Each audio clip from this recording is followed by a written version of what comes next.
이재명 지사께서 대통령 후보로 확정되고 나서 당과 캠프에서 이 경기도 국감을 수감할 것이냐 말 것이냐 뭐 좀 논란이 있었던 것 같고 네. 오늘 뭐 지사께서 수감을 하기로 결정해서 이제 국정감사를 하고 있는데 결정 잘했다고 보십니까? 저는 당연히 잘했다고 생각합니다. 예. 지금 뭐 시원하십니까? 민주당 의원들한테 이 질문 해주세요 그러고 준비한 답변 쫙 하고 하니까 시원하십니까? 제가 이 질문 해달라고 요청한 일은 없고요. 예, 알겠습니다. 어떤 질문에 대해서도 예. 제가 답을 다 할 수 있기 때문에 하자고 한 겁니다. 시장님. 사이다는 시원합니다, 먹을 때. 근데 몸에 안 좋다는 말이 많죠. 지금 시장님 오늘 종일, 죄송합니다. 지사님, 오늘 종일 지금 말씀을 많이 하셨어요. 예, 그런데 제가 지금 실시간으로 지사님이 어떤 말을 하실지 다 예상을 하고 실시간으로 그걸 답변하시는 걸 바로바로 지금 언론에 풀고 있어요. 반박 자료와 함께. 근거 자료, 통계 이런 걸 다 가지고. 지금 뭐 새누리당 반대로 공공개발 추진 못했다. 그래서 민간 합동개발했다. 오늘 그렇게 말씀하셨죠? 그게 사실입니다. 예. 그런데 그 당시에 성남시의회는 새천년 민주당이 다수당이었어요. 네. 예. 아니에요. 들어보세요. 국민의힘이 다수당이었어요. 그리고 그 당시에 이것도 팩트체크 한번 하게 민주당 의원이 이랬어요. LH하고 밀어붙이식으로 해가지고는 곤란하다. 민간의 입장을 충분히 수렴하는 과정을 겪어야 한다. 뭐 이렇게 이야기했어요. 이것도 우리가 자료하고 다 줬어요. 이 속기록만 보면 알아요. 그 다음에 오늘 지사님께서 민간이 이걸 어떻게 나누는지는 제가 관여할 수도 없다. 알려주지도 않고 그 설계 내용은 그분들에 대해서 들어라. 이렇게 답변한 거 확실하죠? 네, 그분들한테 물어야죠. 자, 그런데 지사께서는 지난 9월 14일 날은 이렇게 이야기했어요. 나중에 추가로 개발사업 참여자들 측 개발 이익이 너무 많은 것 같으니까 우리가 확보해야겠다고 해가지고 1,000억 원을 더 받아라. 그래서 제가 시켰는데 920억 더 받았다. 인가조건 바꿨다. 오늘도 이 말씀을 하셨어요. 사실입니다. 그런데 이게 말이 안 맞는 게 이 내용을 그 사람들이 얼마나 가져가는지 모르는데 이렇게 또 이런 말씀을 해요. 또 말이 바뀌는 게 위원장님. 잠시만 들어봐요. 지난 10월 9일 날 기자회견에서 뭐라고 하냐면 초과이익을 나누자고 하는 것은 공모지침 위반으로 위법하고 땅값 올랐다고 잔금 더 달라는 것은 부당하다. 이렇게 또 발언하셨어요. 그게 며칠 전이에요.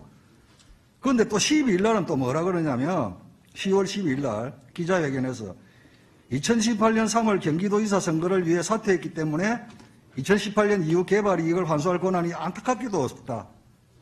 뭐 이런 거예요. 말이 자꾸 바뀌어요.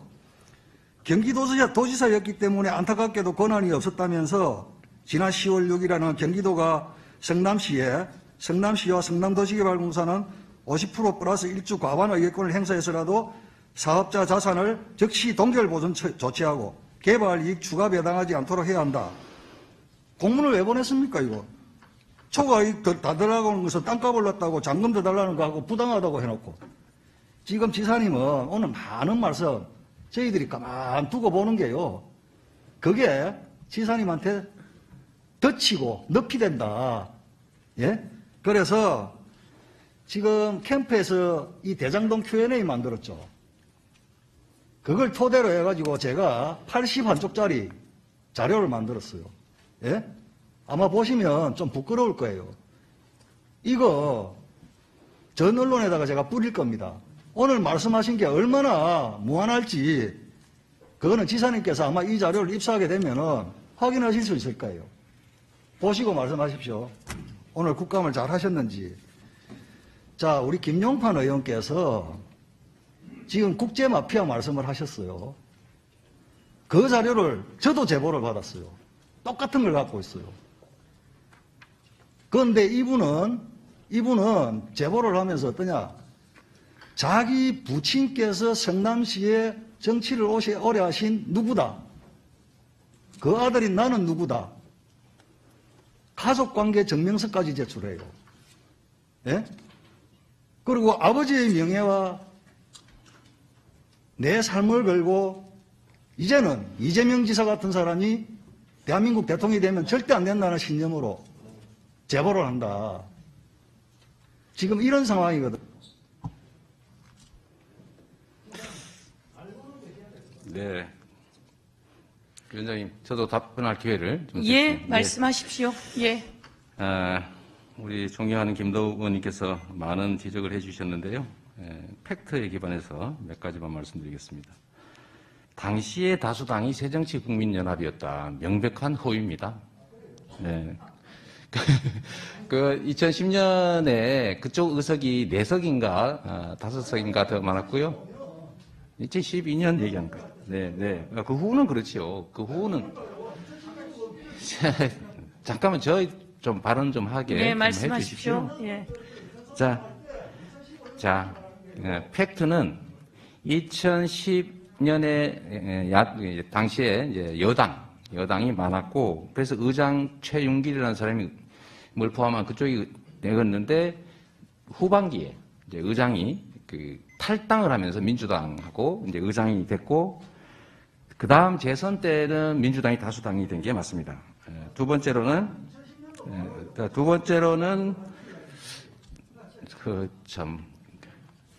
이제 네, 발언해도 되겠습니까? 예, 이제 네. 발언하실 수 있게 자, 말이 시간을 바뀌었다고 드리죠. 자꾸 주장을 하시는데요. 이게 마치 성남시 공사가 투자하는 법인에게 하라고 하더니 SPC로 해라고 말이 바뀌었다. 이거하고 아주 수준이 똑같은 얘기입니다. 성남시가 투자한 법인이 특수목적법인 SPC입니다. 그런 것처럼 이게 처음에 뭐 이렇게 했다가 저렇게 했다 바꿨다는 얘기는 전혀 사실이 아니고요. 두 번째로 추가 환수 얘기도 내부의 그들 내부의 분배액이 어땠다는 걸 알아서 한 게 아니고 민간 사업자 한 블럭, 성남시 한 블럭 사이에 이 71대 29가 부동산 가격이 오르는 기미가 보여서 민간의 불확정 이익이 좀 더 늘어나는 것 같아서 민간 몫이 좀 줄어들도록 제가 추가 환수를 했다라는 것이기 때문에 그 내부 지분을 알아서는 논리적으로 관계가 없는 거죠. 세 번째로는 사퇴 후이라서 권한이 없었다. 사실이죠.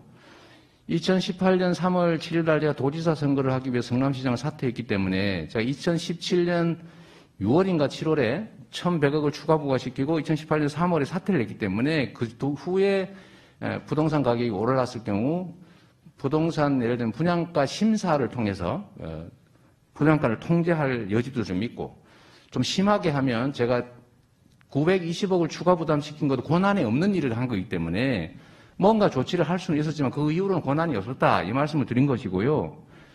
마지막으로 그와 관련돼서는 제가 경기도지사로서 그때 조치를 못한다 그러더니 어떻게 이번에 했느냐 이것도 역시 논리적 일관성이 없는 불합리한 얘기입니다. 왜냐하면 이거는 경기도지사가 지도 권고 권한에 의해서 한 것이고 두 번째는 그들의 부정부패 행위가 있다는 사실이 밝혀진 게 요번에 최근이기 때문에 그 사정에 기초해서 도지사의 권한을 행사한 것이지 시장으로서 권한을 행사한 건 아니니까 틀린 말은 또 아닙니다.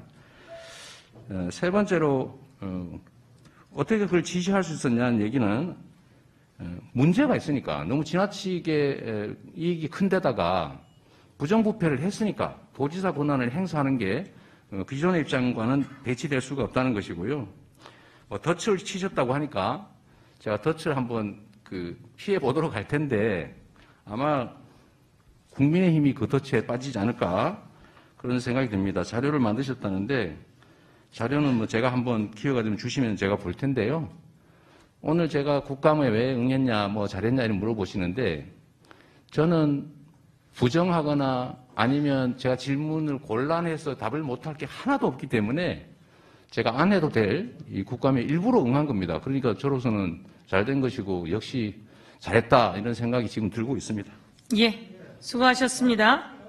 그리고 조폭 얘기 제가 조금만 더 하겠습니다. 자, 조폭 얘기. 자, 알겠습니다. 네, 아직 안 부끄러우니까요. 네, 조금만 기다려 보겠습니다. 조폭 얘기는 이게 의원님 누구의 일방적 주장을 이렇게 하지 마시고 기자회견이나 책임질 수 있는 자리에서 해주시면 저희가 예. 조치를 하도록 할 테고 그럼 진실이 밝혀질 텐데요. 자, 아까 나왔던 그 마피아의 두목이 이준석이라고 하셨지 않습니까? 그 이준석이 최근에 얼마 전에 구속돼 있었는데 그 이준석이 양심 선언을 한 게 있습니다. 윤석열 지청 검사장이 서울지검장을 할 때 강력구에서 이준석을 잡아서 조사를 하면서 자, 이재명이 뭐 부패한 거 있으면 하나라도 풀어라. 안 하니까 6년 전에 불기소했던 거 꺼내가지고 추가 기소하고 또 덮어놨던 거 또 기소하고 이렇게 엄청나게 괴롭혔는데 그 이준석이라는 사람이 저한테 진짜로 돈을 주거나 했으면 그때 얘기했겠지요. 그런데 예. 그 두목은 그렇게 압박을 받으면서도 얘기 못한 거를 제3자가 보고 했다더라. 그런 게 도대체 말이 되겠습니까? 예. 수고하셨습니다.